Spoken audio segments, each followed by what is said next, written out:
نگران حکومتیں بناتے ہیں جو پاکستان میں انتخابات کی چوری کے سہولت کار بنتے ہیں۔ وقت آ گیا ہے اس کنسپٹ کو، آئین کی اس بنیاد کو، قومی قیادت کو اثر نو سوچنا ہوگا۔ اسی طرح آج ضرورت ہے کہ چیف جسٹس آف پاکستان ایک عدالتی کمیشن ترتیب دے جو ان انتخابات کا پڑتال کرے، پوسٹ مارٹم کرے، قوم کے سامنے حقائق کہے۔ میں نگران وزیر اعظم انوار الحق کاکڑ صاحب سے مطالبہ کرتا ہوں سپریم کورٹ میں ریفرنس بھیجے، عدالتی کمیشن بنے اور پاکستان کے انتخابات کا آڈٹ اور اس کی تفصیل قوم کے سامنے آنی چاہیے۔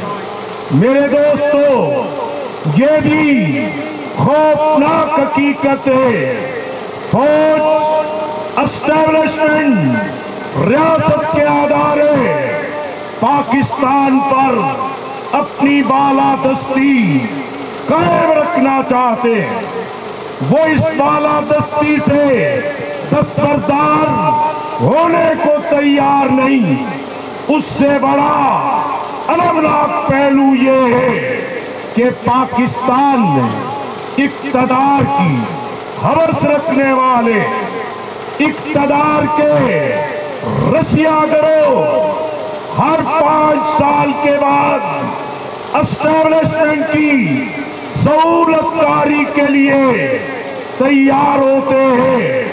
کبھی کوئی لاڈلا بنتا ہے، 5 سال کے بعد وہ مسترد ہوتا ہے، پھر نئے لوگوں کو چھتری تلے جمع کر کے کروڑوں عوام کے حق میں ڈاکہ ڈالا جاتا ہے۔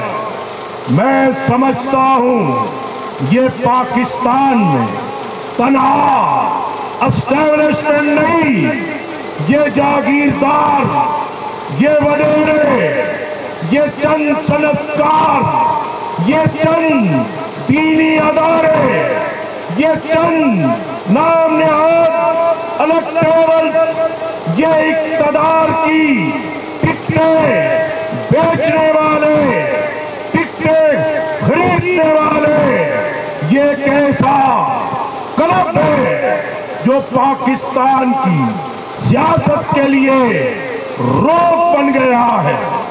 اس کا ایک ہی علاج ہے، قومی قیادت، جمہوری قیادت اپنی غلطیوں سے سبق سیکھے، قومی قیادت غلطیوں کا اعتراف کرے، قومی ترجیحات پہ قومی قیادت کم از کم ایجنڈے پر اکٹھی ہو۔